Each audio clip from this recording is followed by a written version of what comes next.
ಮಾಫಿ ಸಾಕ್ಷಿ ಪರಿಗಣಿಸುವಂತೆ ಪ್ರದೋಷ್ ಅರ್ಜಿಯನ್ನು ಸಲ್ಲಿಸಿದರು. 59ನೇ ಸಿಸಿಎಚ್ ಕೋರ್ಟ್ನಲ್ಲಿ ಆ ಒಂದು ಅರ್ಜಿಯ ವಿಚಾರಣೆ ಶುರು. ವಿಡಿಯೋ ಕಾನ್ಫರೆನ್ಸ್ ಮೂಲಕ ಆರೋಪಿಗಳು ಹಾಜರಾಗಿದ್ದಾರೆ. ಪವಿತ್ರ ಗೌಡ, ದರ್ಶನ್, ಪ್ರದೋಷ್ ಸೇರಿ ಆರೋಪಿಗಳು ಹಾಜರಾಗಿದ್ದಾರೆ. ರೇಣುಕಾಸ್ವಾಮಿ ಕೊಲೆ ಪ್ರಕರಣದಲ್ಲಿ A14 ಆರೋಪಿ ಪ್ರದೋಷ್ ಸಲ್ಲಿಸಿರತಕ್ಕಂಥ ಮಾಫಿ ಸಾಕ್ಷಿ ಅರ್ಜಿ ಇದೀಗ 59ನೇ ಸಿಸಿಎಚ್ ಕೋರ್ಟ್ನಲ್ಲಿ ವಿಚಾರಣೆಗೆ ಬಂದಿದೆ. ವಿಡಿಯೋ ಕಾನ್ಫರೆನ್ಸ್ ಮೂಲಕ ದರ್ಶನ್, ಪವಿತ್ರ ಗೌಡ, ಪ್ರದೋಷ್ ಸೇರಿದಂತೆ ಆರೋಪಿಗಳು ಕೋರ್ಟಿಗೆ ಹಾಜರಾಗಿದ್ದಾರೆ. ಪ್ರದೋಷ್ ಪರ ವಕೀಲ ದಿವಾಕರ್ ಅವರು ಪ್ರದೋಷ್ ಅಪ್ರೂವಲ್ ಆಗೋದಕ್ಕೆ ಬಯಸಿದ್ದಾರೆ. ಅವರ ಹೇಳಿಕೆಯನ್ನ ಕೋರ್ಟ್ ದಾಖಲಿಸಿಕೊಳ್ಳಬೇಕು ಅಂತ ವಾದ ಆರಂಭಿಸಿದ್ದಾರೆ. ಪ್ರದೋಷ್ ಪರ ವಕೀಲರ ವಾದ ಏನು? ಪ್ರದೋಷ್ ಪರ ವಕೀಲ ದಿವಾಕರ್ ವಾದ ಶುರು ಮಾಡಿದ್ದಾರೆ. ಈಗ ಪ್ರದೋಷ್ ಅಪ್ರೂವಲ್ ಆಗೋದಕ್ಕೆ ಬಯಸಿದ್ದಾರೆ. ಪ್ರದೋಷ್ ಹೇಳಿಕೆಯನ್ನ ಕೋರ್ಟ್ ಪಡಿಬೇಕು. ಈ ಪ್ರಕರಣದಲ್ಲಿ ಮೂರು ಡೈಮೆನ್ಷನ್ ಇದೆ. ಕಿಡ್ನಾಪ್, ಕೊಲೆ ಹಾಗೂ ಸಾಕ್ಷ್ಯನಾಶ ಇದಕ್ಕೆ ಯತ್ನಿಸಲಾಗಿದೆ ಅನ್ನುವಂತಹ ವಿಚಾರಕ್ಕೆ ಸಂಬಂಧಪಟ್ಟ ಹಾಗೆ ಆದಷ್ಟು ಬೇಗ ಪ್ರದೋಷ್ ಅರ್ಜಿ ಪರಿಗಣಿಸಬೇಕು ಅಂತ ಈಗ ದಿವಾಕರ್ ಅವರು ವಾದ ಶುರು ಮಾಡಿದ್ದಾರೆ. ಪ್ರದೋಷ್ ಪರ ವಕೀಲರ ವಾದ: ಈ ಒಂದು ಪ್ರಕರಣದಲ್ಲಿ ಪ್ರಮುಖವಾಗಿ ಕಿಡ್ನಾಪ್, ಕೊಲೆ ಹಾಗೂ ಸಾಕ್ಷ್ಯನಾಶದ ಯತ್ನ ಅನ್ನುವಂತಹ ಮೂರು ಆಯಾಮಗಳಿವೆ ಅಂತ ವಕೀಲ ದಿವಾಕರ್ ವಾದ ಮಾಡಿದ್ದಾರೆ. ಪ್ರದೋಷ್ ಬಳಿ ಪ್ರಕರಣಕ್ಕೆ ಸಂಬಂಧಿಸಿದ ಮಹತ್ವದ ಮಾಹಿತಿ ಇದೆ. ಹೀಗಾಗಿ ಆದಷ್ಟು ಬೇಗ ಪ್ರದೋಷ್ ಅರ್ಜಿಯನ್ನ ಪರಿಗಣಿಸಿ ಅವರ ಹೇಳಿಕೆಯನ್ನ ದಾಖಲಿಸಿಕೊಳ್ಬೇಕು ಅಂತ ಕೋರ್ಟ್ಗೆ ಮನವಿ ಮಾಡಿದ್ದಾರೆ. ಈ ವಾದಕ್ಕೆ ದರ್ಶನ್ ಪರ ವಕೀಲರು ಏನ್ ಹೇಳಿದ್ದಾರೆ ಅನ್ನೋದನ್ನ ಕೂಡ ನಾವು ನೋಡಬೇಕಾಗತ್ತೆ. ಒಂದು ಕಡೆ ಈ ರೀತಿಯ ಒಂದು ವಾದ ಮಾಡ್ತಾ ಇದ್ದಾರೆ. ಹಾಗಾದ್ರೆ ದರ್ಶನ್ ಪರ ವಕೀಲರು ಯಾವ ರೀತಿಯ ವಾದ ಮಾಡ್ತಾ ಇದ್ದಾರೆ? ಪ್ರದೋಷ್ ಹೇಳಿಕೆಯನ್ನ ಈಗಾಗಲೇ ದಾಖಲಿಸಿಕೊಳ್ಳುವುದಕ್ಕೆ ಆಕ್ಷೇಪ ವ್ಯಕ್ತಪಡಿಸಿರ್ತಕ್ಕಂಥ ದರ್ಶನ್ ಪರ ವಕೀಲರು ಈ ವಿಚಾರವನ್ನ ಹೈಕೋರ್ಟ್ನಲ್ಲಿ ಪ್ರಶ್ನಿಸತಕ್ಕಂಥ ಅವಕಾಶ ಇದೆ ಅಂತ ವಾದಿಸಿದ್ದಾರೆ. ಅಂದ್ರೆ ದರ್ಶನ್ ಪರ ವಕೀಲರ ವಾದ ಏನು? ಒಂದು ವೇಳೆ ಸೆಷನ್ಸ್ ಕೋರ್ಟ್ ಪ್ರದೋಷ್ ಹೇಳಿಕೆ ದಾಖಲಿಸಿಕೊಳ್ಳುವ ಪ್ರಕ್ರಿಯೆಗೆ ಅವಕಾಶ ನೀಡಿದ್ರೆ ಅದನ್ನ ಹೈಕೋರ್ಟ್ನಲ್ಲಿ ಪ್ರಶ್ನಿಸೋದಕ್ಕೆ ಅವಕಾಶ ಇದೆ ಅಂತ ದರ್ಶನ್ ಪರ ವಕೀಲರು ಹೇಳಿದ್ದಾರೆ. ಹೈಕೋರ್ಟ್ ಕೂಡ ಸೆಷನ್ಸ್ ಕೋರ್ಟ್ ಆದೇಶವನ್ನ ಎತ್ತಿ ಹಿಡಿದ್ರೆ ನಂತರ ಮಾಫಿ ಸಾಕ್ಷಿಗೆ ಸಂಬಂಧಿಸಿದ ಮುಂದಿನ ಕಾನೂನು ಪ್ರಕ್ರಿಯೆ ಮುಂದುವರಿಬಹುದು ಅಂತಕ್ಕಂಥ ವಾದವನ್ನ ಮುಂದಿಟ್ಟಿದ್ದಾರೆ. ಹೀಗಾಗಿ ಇದೀಗ ಕೋರ್ಟ್ನಲ್ಲಿ ನಡೀತಿರ್ತಕ್ಕಂಥ ಒಂದು ವಾದ ಪ್ರತಿವಾದ, ಪ್ರದೋಷ್ ನಿಜವಾಗಿಯೂ ಮಾಫಿ ಸಾಕ್ಷಿ ಆಗ್ತಾರಾ, ಅವರ ಹೇಳಿಕೆಯನ್ನ ಯಾವಾಗ ದಾಖಲಿಸಿಕೊಳ್ಳಲಾಗುತ್ತೆ ಅನ್ನುವಂಥ ಕುತೂಹಲಕ್ಕೆ ಕಾರಣ ಆಗಿದೆ. ಒಂದ್ ಕಡೆ ಪ್ರದೋಷ್ ಪರ ವಕೀಲರು ತಕ್ಷಣ ಹೇಳಿಕೆ ದಾಖಲಿಸಿಕೊಳ್ಳಿ ಅಂತ ಒತ್ತಾಯ ಮಾಡ್ತಾ ಇದ್ದಾರೆ. ಇನ್ನೊಂದು ಕಡೆ ದರ್ಶನ್ ಪರ ವಕೀಲರು ಈಗಾಗಲೇ ಹೇಳಿಕೆ ದಾಖಲಿಸಿಕೊಳ್ಳೋದಕ್ಕೆ ತಕರಾರು ವ್ಯಕ್ತಪಡಿಸಿದ್ದಾರೆ. ಇದೀಗ 59ನೇ ಸಿಸಿಎಚ್ ಕೋರ್ಟ್ ಯಾವ ರೀತಿಯ ಒಂದು ನಿರ್ಧಾರ ಕೈಗೊಳ್ಳುತ್ತೆ ಹಾಗಾದ್ರೆ ಅನ್ನೋದು ಅತ್ಯಂತ ಮಹತ್ವದಾಗಿದೆ. ಪ್ರದೋಷ್ ಮಾಫಿ ಸಾಕ್ಷಿ ಆದರೆ ಪ್ರಕರಣದ ತನಿಖೆ ಹಾಗೂ ವಿಚಾರಣೆಗೆ ಯಾವ ರೀತಿಯ ಒಂದು ತಿರುವು ಸಿಗುತ್ತೆ, ಪ್ರದೋಷ್ ಹೇಳಿಕೆಯಲ್ಲಿ ಯಾರ್ಯಾರ ಹೆಸರುಗಳು ಬರ್ತವೆ ಅನ್ನುವಂಥ ಪ್ರಶ್ನೆಗಳಿಗೂ ಕೂಡ ಇದೀಗ ಮತ್ತಷ್ಟು ಕುತೂಹಲ ಮೂಡಿದೆ. ಒಟ್ಟಲ್ಲಿ ಈಗ ವಿಚಾರಣೆ ನಡೀತಾ ಇದೆ. ಈಗ ವಾದ ಪ್ರತಿವಾದಗಳು ನಡೀತಾ ಇದ್ದಾವೆ. ಸೊ ಏನಾಗುತ್ತೆ ಕಾದ್ ನೋಡಬೇಕಾಗಿದೆ.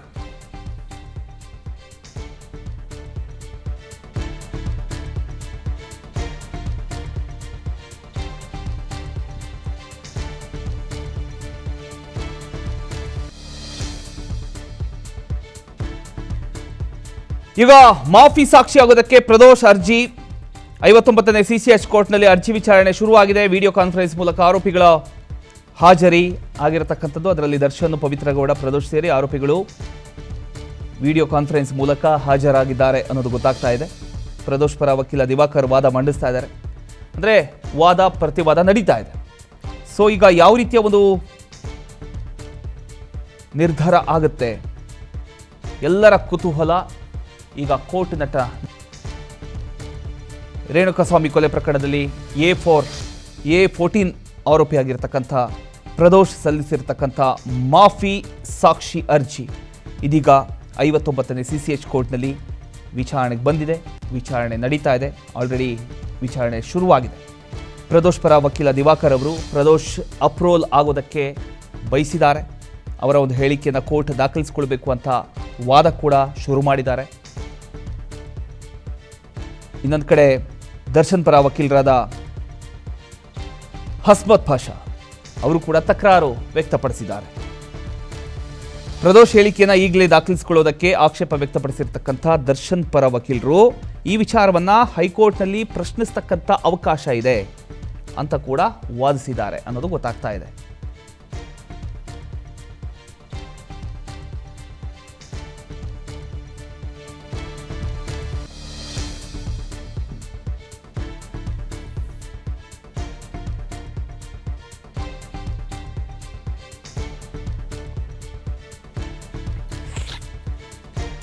ಇದೀಗ ಕೋರ್ಟ್ನಲ್ಲಿ ನಡೀತಿರತಕ್ಕಂಥ ವಾದ ಪ್ರತಿವಾದ, ಪ್ರದೋಷ್ ನಿಜವಾಗಿಯೂ ಮಾಫಿ ಸಾಕ್ಷಿ ಆಗ್ತಾರ, ಅವರ ಹೇಳಿಕೆಯನ್ನು ಯಾವಾಗ ದಾಖಲಿಸಿಕೊಳ್ಳಲಾಗುತ್ತೆ ಅನ್ನುವಂಥ ಒಂದು ಕುತೂಹಲ ಒಂದು ಕಡೆ. ಇನ್ನೊಂದು ಕಡೆ ಪ್ರದೋಷ್ ಪರ ವಕೀಲರು ತಕ್ಷಣ ಹೇಳಿಕೆ ದಾಖಲಿಸಿಕೊಳ್ಳಿ ಅಂತ ಒತ್ತಾಯ ಮಾಡ್ತಾ ಇದ್ದಾರೆ. ಮತ್ತೊಂದು ಕಡೆ ದರ್ಶನ್ ಪರ ವಕೀಲರು ಈಗಲೇ ಹೇಳಿಕೆ ದಾಖಲಿಸಿಕೊಳ್ಳೋದಕ್ಕೆ ತಕರಾರು ವ್ಯಕ್ತಪಡಿಸಿದ್ದಾರೆ. ಇದೀಗ 59ನೇ CCH ಕೋರ್ಟ್ ಯಾವ ರೀತಿಯ ಒಂದು ನಿರ್ಧಾರವನ್ನು ಕೈಗೊಳ್ಳುತ್ತೆ ಅನ್ನೋದು ಈಗ ನಾವು ನೋಡಬೇಕಾದಂಥ ವಿಚಾರ.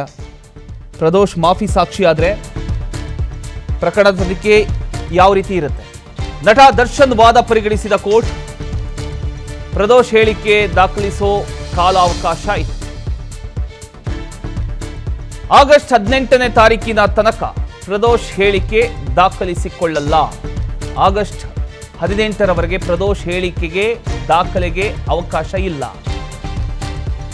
ಈಗ ನಟ ದರ್ಶನ್ ವಾದವನ್ನ ಕೋರ್ಟ್ ಪರಿಗಣಿಸಿದೆ. ಪ್ರದೋಷ್ ಹೇಳಿಕೆ ದಾಖಲಿಸೋ ಕಾಲಾವಕಾಶವನ್ನ ಕೊಟ್ಟಿದೆ ಆಗಸ್ಟ್ 18ಕ್ಕೆ. ಈಗ ಬಂದಿರತಕ್ಕಂಥ ಮಾಹಿತಿ ಇದು. ಆಗ ಆಗಸ್ಟ್ 18ಕ್ಕೆ ಅಲ್ಲಿವರೆಗೂ ಯಾವುದೇ ಕಾರಣಕ್ಕೂ ಪ್ರದೋಷ್ ಹೇಳಿಕೆಯನ್ನ ತೆಗೆದುಕೊಳ್ಳಲ್ಲ ಅನ್ನುವಂತಹ ರೀತಿಯಲ್ಲಿ ಈಗ ಹೇಳಿಕೆಯನ್ನು ಕೊಟ್ಟಿದೆ.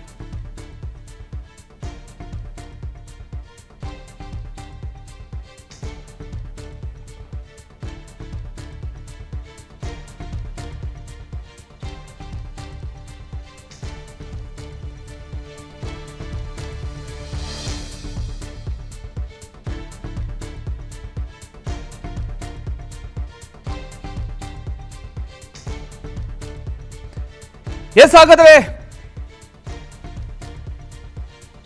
ಏನಾಗಬಹುದು? ಈಗ ಮಾಫಿ ಸಾಕ್ಷಿ ಆಗೋದಕ್ಕೆ ಪ್ರದೋಷ್ ಅರ್ಜಿ 59ನೇ CCH ಕೋರ್ಟ್ ಅಲ್ಲಿ ವಿಚಾರಣೆ ನಡೆಯಿತು.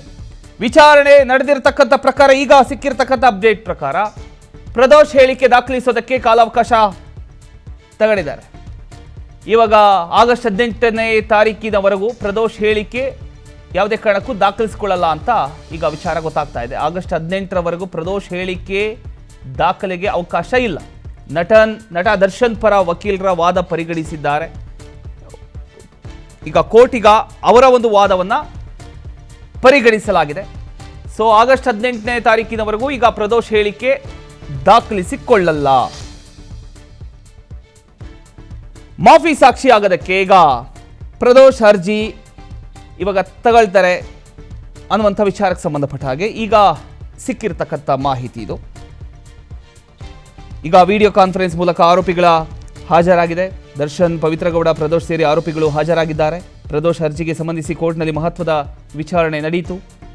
ಮಾಫಿ ಸಾಕ್ಷಿ ಆಗುವ ಬಗ್ಗೆ ಪ್ರದೋಷ್ ಆಸಕ್ತಿ ವ್ಯಕ್ತಪಡಿಸಿರತಕ್ಕಂಥದ್ದು. ಪ್ರದೋಷ್ ಹೇಳಿಕೆ ದಾಖಲಿಸುವ ಬಗ್ಗೆ ಇವತ್ತು ವಾದ ಪ್ರತಿವಾದ ನಡೀತಾ ಇದೆ. ಒಂದು ಕಡೆ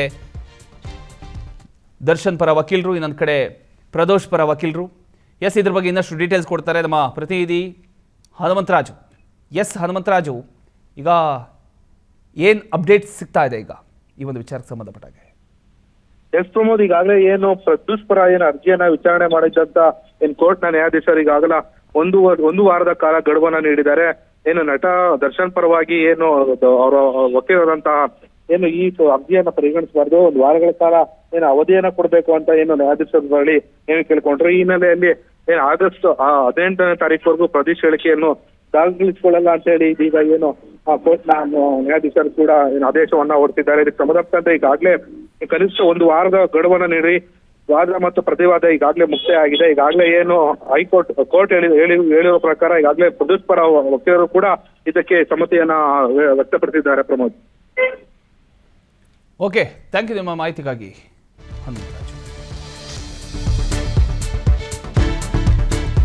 ಪ್ರದೋಷಿಗೆ ಜೀವ ಭಯ ಇದೆ, ವಕೀಲ ದಿವಾಕರ್ ಈ ಒಂದು ಮಾತನ್ನ ಹೇಳಿದ್ದಾರೆ. ಪ್ರದೋಷಿಗೆ ಭದ್ರತೆ ನೀಡುವಂತೆ ವಕೀಲರ ಒಂದು ಮನವಿ ಕೂಡ. ಅಂದರೆ ವಕೀಲರು ಮನವಿ ಮಾಡ್ಕೊಂಡಿದ್ದಾರೆ. ಜೈಲಿನಲ್ಲಿ ಜೀವಭಯ ಇದೆ ಅಂತ ವಕೀಲರು ಈಗ ಕೋರ್ಟಲ್ಲಿ ಹೇಳಿದ್ದಾರೆ ಅನ್ನುವಂಥ ಮಾಹಿತಿ ಸಿಗ್ತಾ ಇದೆ. ಪ್ರದೋಷಿಗೆ ಭದ್ರತೆ ನೀಡಬೇಕು ಅಂತ ಕೋರ್ಟ್ ಈಗ ಸೂಚನೆಯನ್ನು ಕೊಟ್ಟಿದೆ. ಪ್ರದೋಷಿಗೆ ಜೀವಭಯ ಇದೆ ಅಂತ ಈಗ ವಕೀಲರು ಈ ವಿಚಾರಣೆ ವೇಳೆ ದಿವಾಕರ್ ಅವರು ಹೇಳಿದ್ದಾರೆ. ಅದಕ್ಕೆ ಈಗ ಜೈಲಲ್ಲೂ ಕೂಡ ಅವರಿಗೆ ಎಲ್ಲ ರೀತಿಯ ರಕ್ಷಣೆ ಕೊಡಬೇಕು ಅಂತ ಈಗ ಕೋರ್ಟ್ ಸೂಚನೆಯನ್ನು ಕೊಟ್ಟಿದೆ. ಪ್ರದೋಷಿಗೆ ಭದ್ರತೆ ನೀಡಬೇಕು ಅಂತ ಕೋರ್ಟ್ ಈಗಾಗಲೇ ಸೂಚನೆಯನ್ನು ಕೊಟ್ಟಿದೆ. ಇದು ಇವತ್ತಿನ ವಾದ ಪ್ರತಿವಾದದ ನಂತರ ಬಂದಿರತಕ್ಕಂಥ ಒಂದು ಅಪ್ಡೇಟ್ ಪ್ರಕಾರ ಈಗ ದಿವಾಕರ್ ಅವರು ಕೂಡ ಪ್ರದೋಷಿಗೆ ಈ ಒಂದು ಸತ್ಯಾಸತ್ಯತೆಯನ್ನು ಹೇಳ್ತೇನೆ, ಒಂದಿಷ್ಟು 11 ಪುಟಗಳ ಏನು ಆ 11 ಪುಟಗಳಲ್ಲಿ ಉಲ್ಲೇಖ ಆಗಿದೆ ಆ ಒಂದು ವಿಚಾರದ ಪ್ರಕಾರ ಹೊರಗಡೆ ನೋಡಿದ್ರೆ ಟ್ರೋಲ್ ಆಗ್ತಾ ಇದೆ ಅವರ ವಿರುದ್ಧವಾಗಿ. ಸೊ ಪರ ವಿರೋಧ ಎರಡೂ ಕೂಡ ಟ್ರೋಲ್ ಆಗ್ತಾ ಇದೆ. ಕಾಮೆಂಟ್ ಸೆಕ್ಷನ್ ಓಪನ್ ಮಾಡಿದ್ರೆ ಒಂದಿಷ್ಟು ಪರ ಒಂದಿಷ್ಟು ವಿರೋಧ. ಪ್ರದೋಷ್ ಹೇಳಿರೋದ್ರಲ್ಲಿ ತಪ್ಪೇನಿದೆ, ಎಲ್ಲ ನಿಜ ಹೇಳಿದ್ದಾರೆ ಅಂತ ಕೆಲವರು ಹೇಳ್ತಾ ಇದ್ರೆ, ಇನ್ನು ಕೆಲವರು ಅವಹೇಳನಕಾರಿ ಹೇಳಿಕೆಯನ್ನ ಕಾಮೆಂಟ್ ಮೂಲಕ ಕೊಡ್ತಾ ಇದ್ದಾರೆ. ಇನ್ನು ಜೈಲಲ್ಲಿ ಏನಾಗಬಹುದು, ಏನು ನಡೀಬಹುದು ಅನ್ನುವಂಥ ವಿಚಾರಕ್ಕೆ ಸಂಬಂಧಪಟ್ಟ ಹಾಗೆ ಈಗ ದಿವಾಕರ್ ಅವರು ವಿಚಾರಣೆ ವೇಳೆ ಕೋರ್ಟ್ ಮುಂದೆ ಈ ಒಂದು ವಿಚಾರವನ್ನು ಪ್ರಸ್ತಾಪ ಮಾಡಿದ್ದಾರೆ. ಅಂದರೆ ಜೀವಭಯ ಇದೆ, ಅವರಿಗೆ ರಕ್ಷಣೆ ಬೇಕು. ಸೊ ಅದರ ಪ್ರಕಾರ ಈಗ ಕೋರ್ಟ್ ಒಂದು ಸೂಚನೆಯನ್ನು ಕೊಟ್ಟಿದೆ, ಅವರಿಗೆ ಭದ್ರತೆ ಒದಗಿಸಬೇಕು ಅಂತ. ಸೊ ಈಗ 1 ವಾರಗಳ ಕಾಲ ಕಾಯಬೇಕಾಗತ್ತೆ. 1 ವಾರ ಅಂದರೆ ಆಗಸ್ಟ್ 18ರವರೆಗೂ ಏನಾಗುತ್ತೆ ಅಂತ.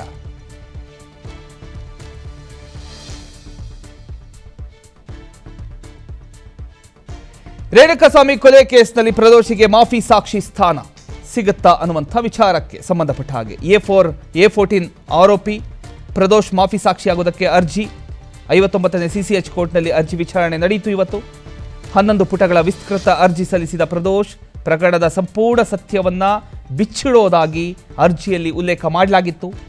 ಕೊಲೆ, ಸಾಕ್ಷ್ಯನಾಶ ಸೇರಿದಂತೆ ಹಲವು ವಿಚಾರಗಳ ಬಗ್ಗೆ ಮಾಹಿತಿ ನೀಡೋದಾಗಿ ಹೇಳಿಕೆಯನ್ನು ಕೊಟ್ಟಿದ್ರು. ತನ್ನ ಪಾತ್ರದ ಬಗ್ಗೆಯೂ ಮಾಹಿತಿ ನೀಡೋದಕ್ಕೆ ಸಿದ್ಧ ಅಂತ ಪ್ರದೋಷ್ ಹೇಳ್ಕೊಂಡಿದ್ದ. ಪ್ರಾಸಿಕ್ಯೂಷನ್ನಿಂದಲೂ ಪ್ರದೋಷ್ ಮಾಫಿ ಸಾಕ್ಷಿಯಾಗೋದಕ್ಕೆ ಒಪ್ಪಿಗೆ ಸಿಕ್ಕಿತ್ತು. ಕಾನೂನು ಷರತ್ತುಗಳನ್ನು ಪೂರೈಸಿ ಸಂಪೂರ್ಣ ಸತ್ಯ ಹೇಳಿದ್ರೆ ಕ್ಷಮಾದಾನ ನೀಡಬೇಕು ಅಂತ ಸರ್ಕಾರದ ಪರ ವಕೀಲರು ಹೇಳಿದ್ದಾರೆ. ಪ್ರದೋಷಿಗೆ ಪ್ರತ್ಯೇಕ ವಿಸಿ ಅಂದ್ರೆ ಇಷ್ಟು ದಿನ ಎಲ್ಲ ಆರೋಪಿಗಳ ಜೊತೆ ಪ್ರದೋಷ್ ಹಾಜರಾಗ್ತಾರೆ. ಭದ್ರತೆಯ ಕಾರಣ ಪ್ರತ್ಯೇಕ ವಿಸಿಗೆ ವಕೀಲರು ಮನವಿಯನ್ನ ಮಾಡ್ಕೊಂಡಿದ್ದಾರೆ. ಹೀಗಾಗಿ ಪ್ರತ್ಯೇಕ ವಿಡಿಯೋ ಕಾನ್ಫರೆನ್ಸ್ ಮೂಲಕ ಹಾಜರಿಗೆ ಆದೇಶ ನೀಡಲಾಗಿದೆ. ಪ್ರದೋಷಿಗೆ ಪ್ರತ್ಯೇಕವಾಗಿ ವಿಡಿಯೋ ಕಾನ್ಫರೆನ್ಸ್ ಅನ್ನ ಮಾಡಬೇಕು ಅಂತ. ಅಂದ್ರೆ ಈಗ ಕೆಲವೊಂದು ವಿಚಾರಗಳನ್ನ ನೋಡ್ಕೋಬೇಕಾಗತ್ತೆ. ಅದರ ಪ್ರಕಾರ ಪ್ರತ್ಯೇಕವಾಗಿ ವಿಡಿಯೋ ಕಾನ್ಫರೆನ್ಸ್ಗೆ ಬರಬೇಕು, ಹಾಜರಾಗಬೇಕು ಅಂತ. ಅದಕ್ಕೆ ಒಂದು ಅವಕಾಶ ಕೊಡಿ ಅಂತ. ಸೊ ಅದಕ್ಕೀಗ ಪ್ರತ್ಯೇಕ ವಿಸಿ ಮೂಲಕ ಹಾಜರಿಗೂ ಕೂಡ ಈಗ ಕೋರ್ಟ್ ಸೂಚನೆಯನ್ನು ಕೊಟ್ಟಿದೆ. ಇಷ್ಟು ದಿನ ಎಲ್ಲ ಆರೋಪಿಗಳ ಜೊತೆ ಪ್ರದೋಷ್ ಹಾಜರಾಗ್ತಾ ಇದ್ರು. ಇನ್ನು ಮುಂದೆ ಪ್ರತ್ಯೇಕವಾಗಿ ವಿಡಿಯೋ ಕಾನ್ಫರೆನ್ಸ್ ಮಾಡೋದಾದ್ರೂ ಕೂಡ ಪ್ರತ್ಯೇಕವಾಗಿ ವಿಡಿಯೋ ಕಾನ್ಫರೆನ್ಸ್ ಮಾಡಿದಾಗ ಒಂದಿಷ್ಟು ವಿಚಾರಗಳು ಹೊರಗೆ ಬರುತ್ತೆ. ಅಂದರೆ ಈಗ 11 ಪುಟಗಳ ವಿಸ್ತೃತ ಅರ್ಜಿಯನ್ನ ಪ್ರದೋಷ್ ಸಲ್ಲಿಸಿದ್ದಾರೆ. ಅದರ ಪ್ರಕಾರ ಪ್ರಕರಣದ ಸಂಪೂರ್ಣ ಸತ್ಯ ಬಿಚ್ಚಿಡುವುದಾಗಿ ಅರ್ಜಿಯಲ್ಲಿ ಪ್ರದೋಷ್ ಉಲ್ಲೇಖಿಸಿದ್ದಾರೆ. ಇದಕ್ಕೆ ಸಂಬಂಧಪಟ್ಟ ಹಾಗೆ ಎಲ್ಲ ಒಟ್ಟಿಗೆ ಇದ್ರೆ ಇನ್ನಷ್ಟು ಸಮಸ್ಯೆಗಳು ಆಗುವಂಥ ಸಾಧ್ಯತೆಗಳು ಕೂಡ ಇರ್ತವೆ. ಅದರಿಂದ ಪ್ರತ್ಯೇಕವಾಗಿ ಮಾಡಿದಾಗ ಒಂದು ಇಷ್ಟು ವಿಚಾರಗಳು ಬೆಳಕಿಗೆ ಬರಬಹುದು.